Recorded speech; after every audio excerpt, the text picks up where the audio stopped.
Hi friends. நீங்க எல்லாம் நல்லா இருக்கீங்கன்னு நம்புறேன். ரீசென்ட் டேஸா என்னோட மண்டையில ஒரு விஷயம் ஓடிட்டே இருக்கு. என்னன்னு கேட்டுக்கிட்டீங்கன்னா, நம்ம யாரையும் டிஸ்டர்ப் பண்ணிறக்கூடாது அப்படிங்கிறது மட்டும் ரீசென்ட் டேஸா மண்டையில ஓடிட்டு இருக்கு. இதுக்கு முன்னாடி ஒரு 4, 5 வருஷத்துக்கு முன்னாடி தினமும் நெறைய ஃப்ரெண்ட்ஸ் கூட நான் கம்யூனிகேட் பண்ணுவேன். டெய்லியும் நெறைய ஃப்ரெண்ட்ஸ் கூட நான் கால் பண்ணி பேசுவேன். நெறைய டைம் ஸ்பெண்ட் பண்ணுவேன். இப்பலாம் பார்த்தீங்கன்னா, யாருக்காவது கால் பண்ணணும்னாலே அவங்களுக்கு நம்ம கால் பண்ணி அவங்களோட டைம் எடுக்கையில அவங்களுக்கு நம்ம டைம குடுக்கையில, நம்ம அவங்க வாழ்க்கையில ஒரு பெரிய டிஸ்டர்பன்ஸா இருந்துருவோமோ!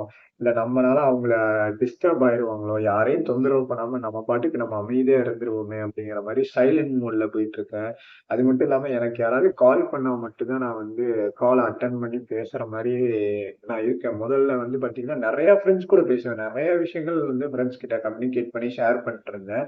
இப்ப அதுக்கு உல்டாவா ஆப்போசிட்டா பார்த்தீங்கன்னா, நம்ம யாருக்கும் டிஸ்டர்பாவும், தொல்லையாவும் இருந்துறக்கூடாது. யாரோட லைஃப்லயும்ங்கிற மாரி இப்ப சைலன்ட் மோட நோக்கி போயிட்டு இருக்குது ஃப்ரெண்ட்ஸ். இத பத்தி நீங்க என்ன நினைக்கிறீங்கிறத கீழ கமெண்ட் பண்ணுங்க. அதுவும் இது மாறுனதுக்கு காரணமும் பார்த்தீங்கன்னா, ரீசென்ட் டேஸ்ல தான் யார்கிட்டயும் நம்ம எதையும் தொல்ல பண்ணிறக்கூடாது யாரையும்.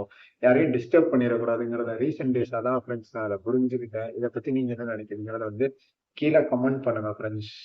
உங்களோட கருத்துக்கள. டாட்டா. பாய் பாய்.